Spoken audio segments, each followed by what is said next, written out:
হয়েছে, কিন্তু মূল আসামি ধরা পড়েনি। যে কোনোভাবে মূল আসামিকে অবিলম্বে ধরতে হবে এবং এই যে সকালে ধরা আর বিকেলে বেল পাওয়া যাওয়া, এই খেলাটা বন্ধ করতে হবে।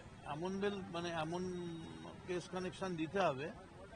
এখন তো সুপ্রিম কোর্টে যে বা দিল্লি যা পাস করেছে, তাদের ইচ্ছে করলেই যদি পুলিশ মনে করে কাউকে অনেক দিন এমনি আটকে রাখতে পারে।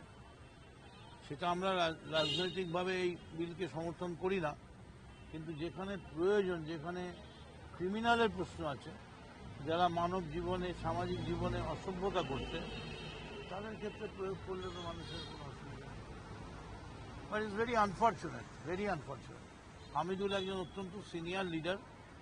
আমি হামিদুলকে চিনি প্রায় 1985 থেকে। 1985 থেকে আমরা রায়গঞ্জ যাই, কালিয়াগঞ্জ